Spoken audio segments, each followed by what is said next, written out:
In the words of the great Rajnikant from the film Chalbaz, आज Sunday है यानी दिन में कॉफी पीने का दिन है. Hello and welcome to Cricbuzz Live. I'm Gaurav Kapur. Got you there for a second, didn't I?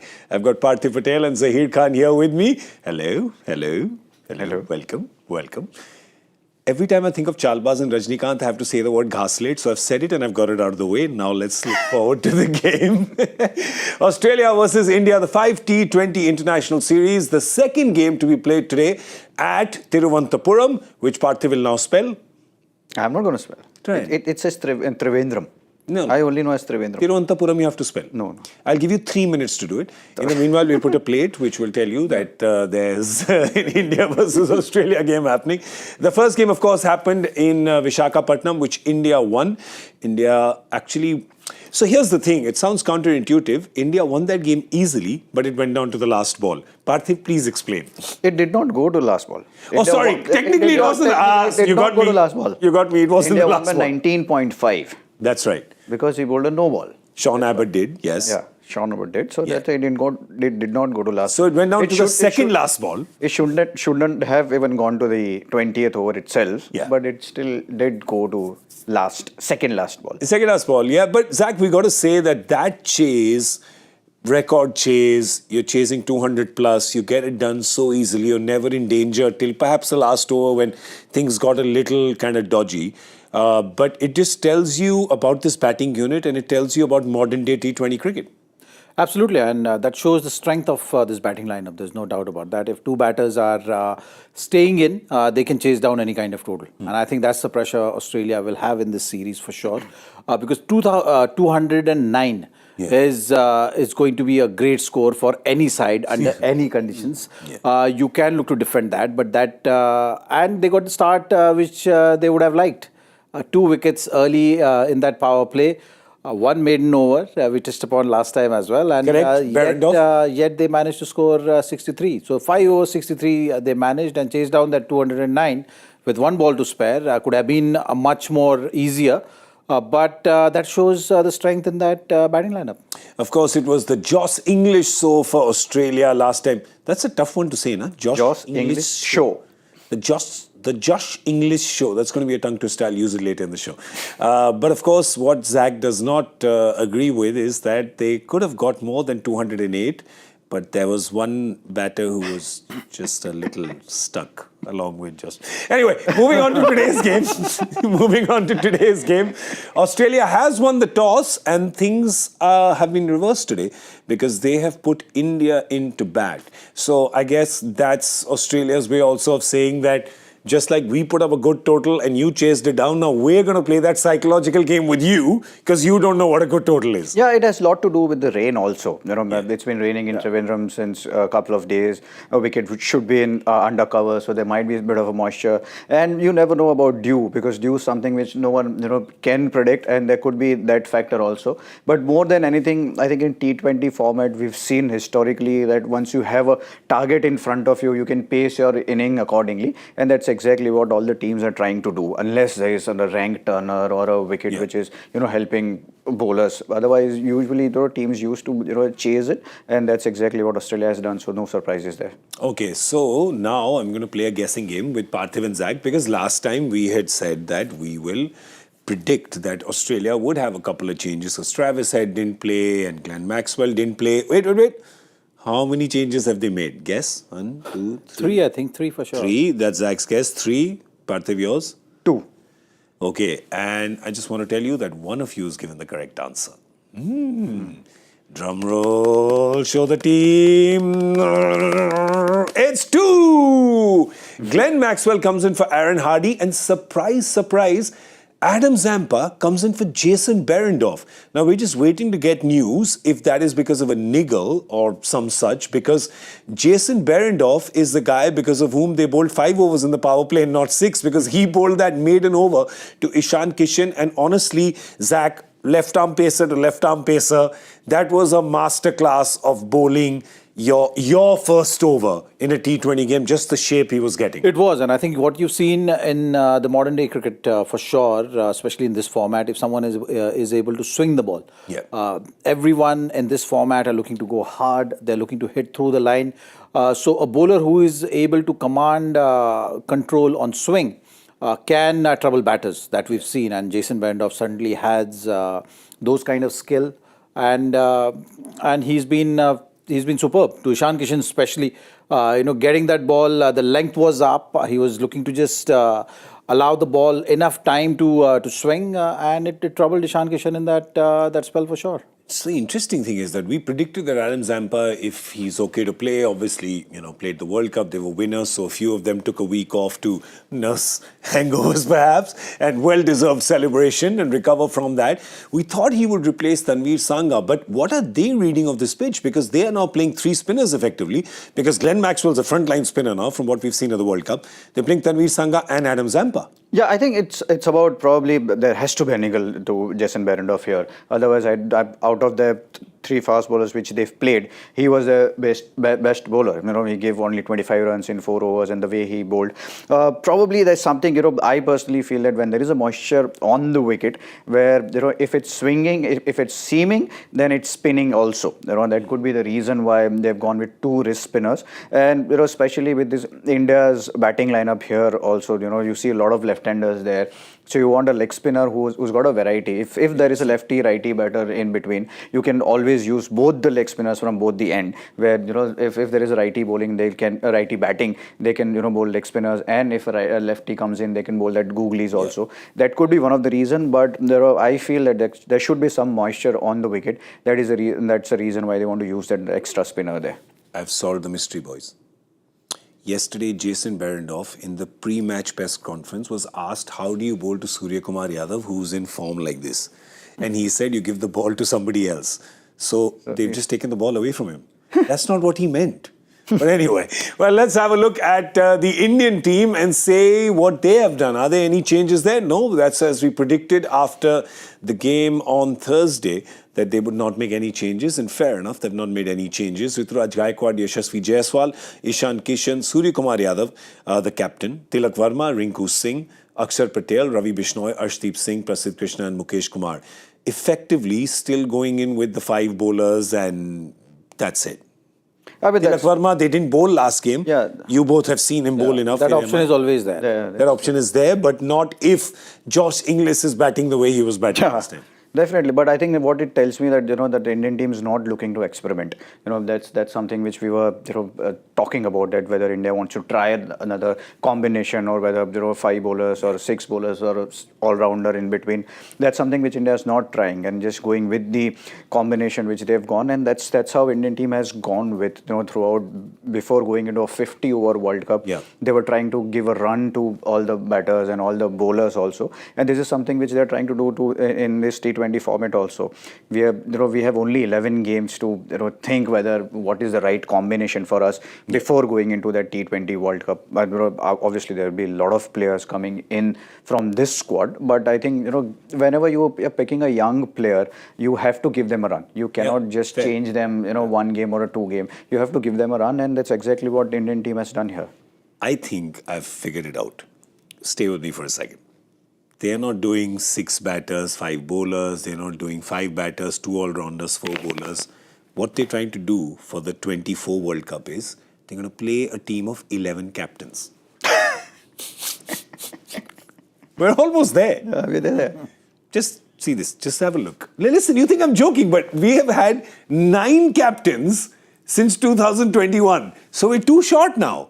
This can happen. But coming back, seriously, you look at these, and obviously a few of them are just 1 game, as in KL Rahul. Suryakumar Yadav will obviously captain 5 now from what it looks like. So he's going to jump up to pretty much, equal Rishabh Pant in that list. But if I was to ask you right now, and I know it's way too early, but it's only 10 games early for the T20 World Cup, Zach, who out of this instinctively do you think that team management, selection committee, board will go with captain for the World Cup? Well, because T20 World Cup is just around the corner, and it is not. There's not a lot of time. Yeah. So you have to go in with experience. I think you'll have to give that preference to the experienced guy. And I will not be surprised if they decide to go ahead with Rohit Sharma himself. Yeah. He's the guy who's been around for a while. He understands handling situations, handling pressure, all those kind of aspects. You still have time for all these other names which are there in that list to take the mantle forward. Because it's just around 6 months' time. You have a big tournament like IPL also in between, which will give them enough time to prepare. So it's either going to be Rohit Sharma, or depending on how Hardik goes about his rehab, his comeback, all those aspects they'll have to consider. The challenge is that he's not going to be playing that many games. He's not played in a year. So that is something which they'll have to see. This format allows you to be like that. Yeah. Like I've always looked at this format as a plug and play. So you don't have to have all the players getting together, getting ready. All those kind of things. Right. Actually, you can compromise on with regard to this. But IPL for sure, when you're looking at 10 teams and all these guys having captained their respective franchises at some stage or the other, gives you that much of experience also, because when you are a captain, you start looking at the game in a different way. You are more responsible. You are not just thinking of your own game. You are actually thinking of team, how you're going to set up, the game, how you're going to use bowlers. So, it's a good thing. It's not a bad thing that you have that list of captains, which you've shown that it's a long one. Because in T20 format, that decision making has to be very decisive. I like your point of view. What I really like about your perspective is you're saying that it's not like a one-day game where you've got to play 25, 30 games as a unit together. This can be more plug and play, which is great. Again, with Rohit, he may not have played for a year. He knows this format well. He knows captaining this format well. I mean, if anybody questions his credentials, he can show 5 trophies and say, I know how this is done. It makes sense to back him when there's just so few games left as a run-up to that World Cup. Exactly, and especially with the situation of Hardik Pandya.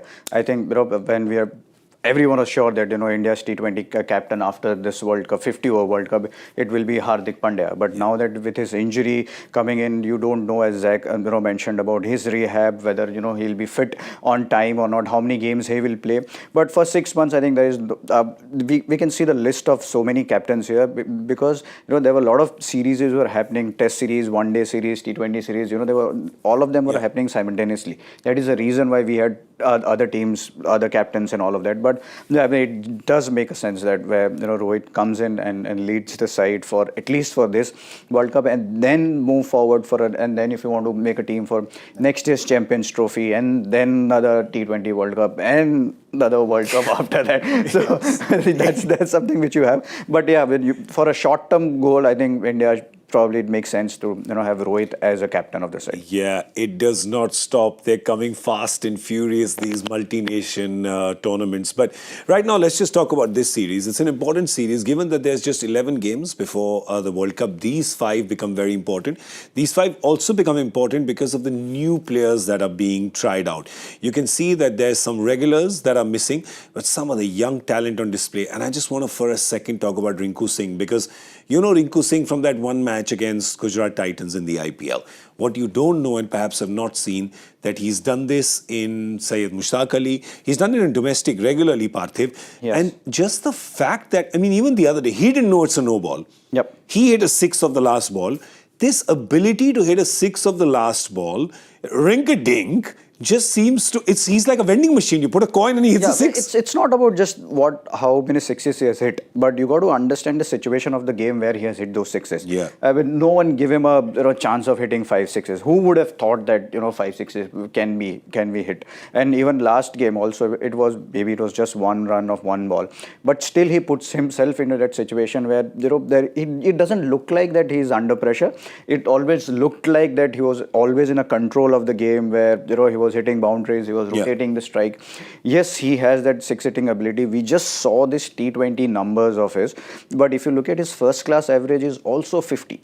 His Yeah. list A average is also above 45-50. Yeah. So those are staggering numbers. So that means that he has that ability of not just hitting sixes and boundaries. He has the ability of playing those long innings and has the ability to soaking the pressure for his side, which is plays for Uttar Pradesh. And he plays at a difficult number of number 5 and number 6. Yeah. Those reverse swing happens when when you're playing first class cricket or when you're playing one day cricket. We know we've been talking about KL Rahul a lot and how well he has batted at number 5. Yeah. So he has done that in first class cricket. That is the reason why he could put himself into that situation where I know that I can hit and I can complete the games, and that's what we've seen in time and again from Rinku Singh. I think we're seeing it from the captain. The captain is in the Main Hoon Na mold, right? He's done the whole.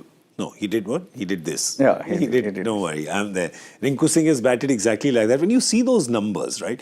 You see those numbers, and the interesting thing is that, and I feel so sad because, I mean, 195 is good enough, you'd say. It could have been 200. But that could have been 200 if it was not. So we basically, Zach, Parthiv and me are now starting a petition. You can sign it. The reason why it's dropped below 200 is because that last ball 6 that he hit of Sean Abbott was not counted because Sean Abbott bowled a no ball. भाई की गलती नहीं है यार. I think that rule, if you go in detail, it has to be changed. Change it right now. Play happened. The batter has hit a shot, has gone for a 6, so it should be counted. Listen, guys, just count it and put it up to 200. We can at least. I have passed it. Yeah. No, but running my parallel MCC laws of cricket. But on the point of Rinku Singh, I think what in this format, T20 format, what it has allowed the batters to be specialists in a phase. If you go back to white ball cricket, how it was played earlier with 50-over format, you would always look at 50, 100s, and batters would always chase those kind of numbers. Yeah. But what T20 has brought on the surface is that you can face 15 deliveries, but if you are able to achieve that kind of a strike rate, which Rinku has achieved, and the average, it's just phenomenal. And that really sets your game up. So it's the format which has demanded that. And because of that, a lot of the players are actually looking at this specialization in a very, very minute segment, which is finishing games. You're not going to have time. Can you prepare yourself? Can you have that ability? And these kind of players are not many going in the circuit. If you look at it, there are very few who've been able to do that. Look at the franchise cricket also.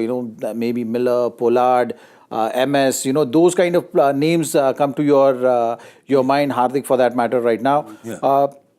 But this is the special ability, and I think this format has allowed players to look at that. And look at opportunity. And Rinku Singh for sure is a prime example of that. Coming through the domestic circuit, KKR backing Rinku for that matter. It's not happened overnight. It's happened over the couple of seasons maybe. And the results are in front of you. To get a call for India is a huge thing, and just going through the ranks and making sure that I'm going to be a specialist finisher. I'm going to approach the game in this manner. Kudos to him. May I add one more thing, which was Parthiv's point from 3 days ago on Thursday after the first game. Parthiv mentioned that there's actually, in terms of finishers, pure finishers playing in franchise cricket the same role. There's very few that are playing the same role. Rinku Singh comes to mind, Jitesh maybe comes to mind. Everybody else is actually playing 1, 2, 3, 4. 1, 2, 3, 4, and that's the easiest place to play in T20 format.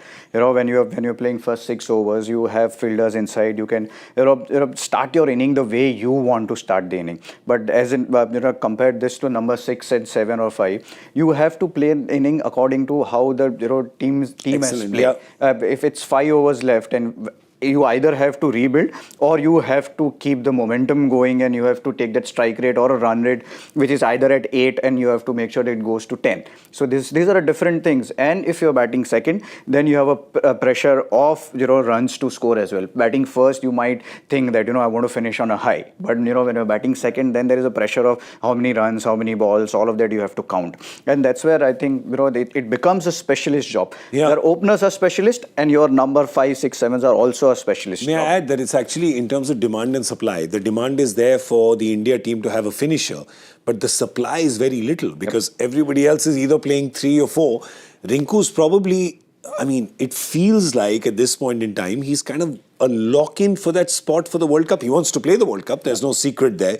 He spent the hard yards with the Knight Riders. He's played domestic cricket. And he's saying it'll be a big thing for me. I'm the only male cricketer from Aligarh to play in the IPL and India as well.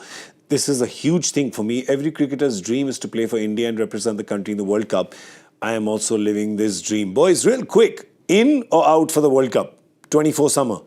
I think in for sure. In? Yeah. In? Without a doubt, yeah. Without a doubt. Yeah, it's not just the runs he's got, it's just the way he looks when he's there. His temperament, which is just clearly on display, makes him a real shoo-in. But I tell you what, we're all very excited to see Jitesh Sharma in there as well. I don't know, maybe he'll get a game. It looks like India's going to play the same squad for the first 3, and then the 11 may change because Zaheer also becomes available. Well, Australia's bowling first today, and Australia's got their World Cup hero Adam Zampa back in the 11 today. Of course, finished as the highest wicket taker for Australia, the second highest wicket taker overall, behind our boy Shami, of course. But in terms of T20s versus India, he's been doing okay. He's got the wickets. He has been a little expensive, but Zampa's just a class act, Parthiv. He really is. Yeah, he is. It's a 7.5 economy is not too bad. You know, the way he has bowled. I'm still thinking one-day cricket, am I not? Yeah. Sorry, just one second. I think, see, with Adam Zampa, you know, you spoke about his World Cup. I think he was one of the biggest reason why, you know, Australia could turn that around World Cup for them. You know, he wasn't taking wickets on, you know, first couple of games. Once he started taking wickets, it became a completely different team. You know, you always want to take wickets when, you know, when you are bowling in middle overs. And that's exactly what Adam Zampa did for Australia, you know, 4 wickets thrice in 3 games. And that's when the Australia's fortune changed. So, you know, that's why you got to give a lot of credit to Adam Zampa. Yes, we speak about Maxwell's 200, we speak about Travis Head's 100s, whatever he scored in semi-final and final. But, you know, the turnaround which started for Australia, I think the key figure was Adam Zampa there. I mean, think about it. The highest wicket taker for India, pace bowler, the highest wicket taker for Australia is a spinner. It's like if you go back 50 years and told somebody, they'd be like, what? How did that happen? Yeah, but that's the exciting part. And Zampa, of course, is taking all his India experience, his IPL experience, the fact that half the Australian team has an Aadhaar card, he's using all of that to actually use the conditions really well, and he really understands this format. Well, that's what happens with a spinner as well. You know, his career usually goes that way. And you look at Zampa, he's looking more assured right now. Like at the top of his run-up, every time you see him, he knows exactly, has got awareness around the game, which is very important. Has been playing regularly as well.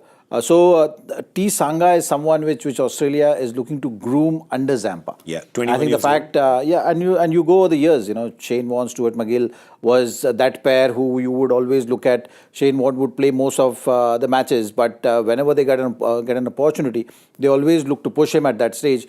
Zampa is going to play the similar kind of a role now because he's very consistent. He's playing pretty much all the white ball cricket, and Australia is looking to groom someone like T. Sanga also under him. But every time you're looking at Zampa, that speed variation which he's doing, the turn which he's adding, and able to control the game in that middle phase is something which is very important, and the body language is something which gives you always those clues, and he's looking a very confident bowler. Yeah, there's a lot of confident bowlers there. Of course, Glenn Maxwell coming off the World Cup win. I know there's a lot of left-handers in India today in the 11, but I'm sure it's a hunch. I think they'll bowl him 1 over in the power play. Just for fun. I mean, Sure, spinner has to bowl. Spinner has to bowl 1 over because they'll just to tempt him like they did to Rohit. They're like, let's tempt someone. They're playing only 2 seamers, so they have to bowl. Marcus Stoinis bowls their first over usually, yeah, is their compulsory blind. First over and that's it. That's it. Because that's what they're trying to do with him.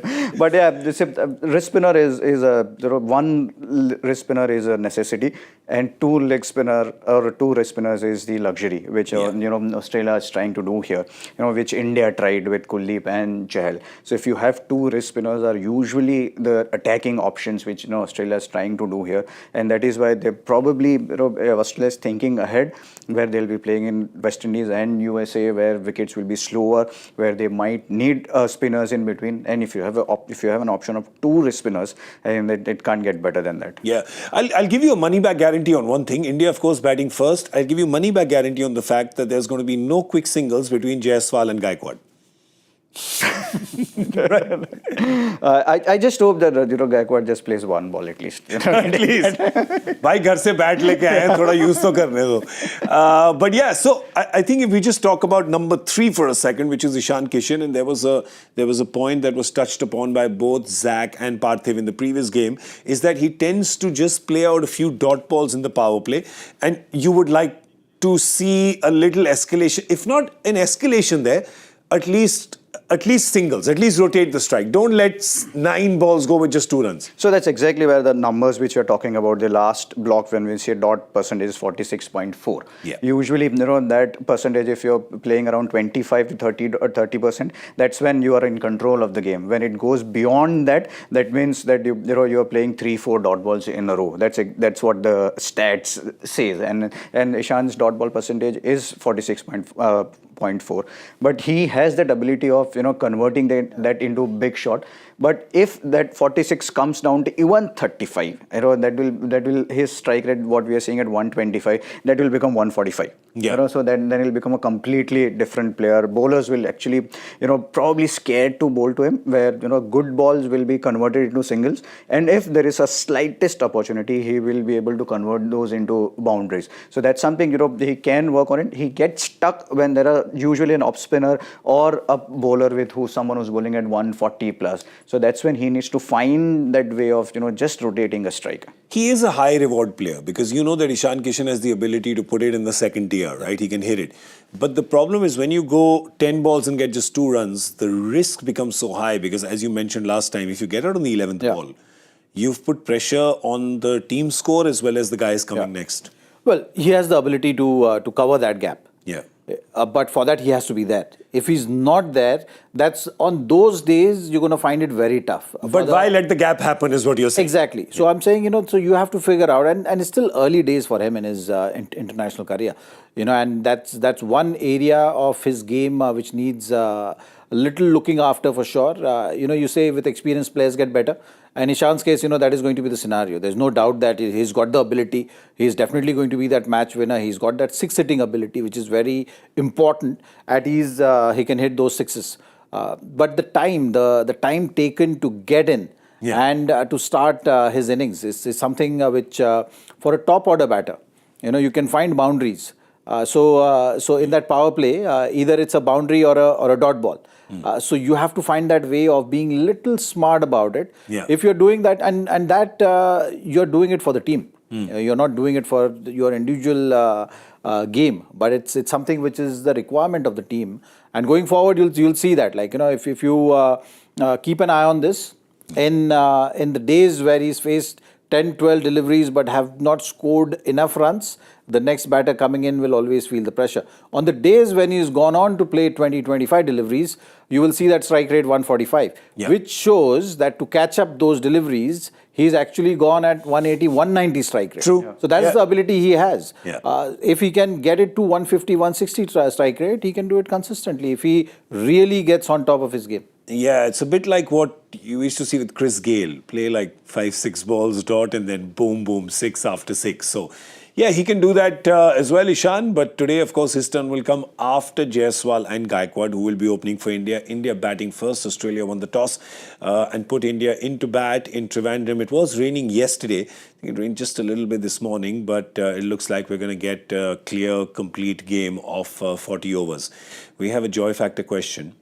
On Thursday, because he was also going through his 5 stages of mourning after the World Cup, he had reached the easy question stage of grief. Today, of course, he has turned his game back on. Which current Indian cricketer's first T20I century was in a ground with a capacity of less than 2,000? What the hell is that? 200. So do we have to go to all the grounds and count? Yeah. It's like 1,990. I can think of a country. Yeah. There you. That's a good. That in itself is a good clue. Yeah. Good clue. Which country? You tell me. When there are Papua New Guinea. more sheeps than people. Oh. New Zealand. So the country where we went 1 year ago. Yeah. Exactly. Memories keep popping up on my Maybe, phone. right? Yeah. That's where it's heading? Exactly. Yeah. More sheep than people? Could be. It could be that. It could be No, one sec. New US Zealand? also. It could be USA, that ground. Fort Lauderdale. Yeah. Less Possible. than- नहीं यार वहाँ तो all grounds are more than 2,000. More than 2,000? 2,000 तो है. you count? 2,000 brother. 2000. Did you So count? my colony ground has more than 2,000. Did you count when I you were did there? actually. I counted. 1 human, 2 sheep. 1 human, 2 sheep. All right, send in your answer. Hashtag Cricbuzz Live. Hashtag Joy Factor on Twitter. And of course, the first person to get the correct answer in will get a big prize, which is... Yeah, you heard that, right? Okay, cool. Guys, score predictions for Thiruvananthapuram. India batting first. How many India going to get? Zach, we'll start with you. I'll go 175, I think, for today. 175. You're doing reverse. With rain around, with a little bit of moisture, you never know what kind of... I don't want excuses. I like that Zach is thinking about Yeah, it. Now. yeah. He used to just guess it. Now, Bhai, now, tukka hai. now he's putting logic to it. I know. Otherwise, he never Parthiv win. is not liking it. Can't win with logic. Parthiv This saying, is "Oh, not Zach a is getting logic serious game. Parthiv is saying Zach is getting serious about serious this game about it. now. Yeah. He's putting- when Zach is putting logic about it, then it's a serious game. Then Yeah. it's like then What are no one stands chance. What are you gonna say? 165. Oh, you've gone even lower. That's great. Same logic. I've learned it from the best. Okay, I'm also going to use logic, and my logic is... I'm going to go with 188. Higher, yaar, runs. Come on. Ladke dekho hamare, yaar. Come on. 188. All right, that's all we have time for on Cricbuzz Live. We're going to see you with Cricbuzz Combox at the end of the 10th over, this Indian batting effort. We're going to review it then. Big thank you to Parthiv Patel and Zaheer Khan. I'm Gaurav Kapur. You were watching Cricbuzz Live. We'll see you soon.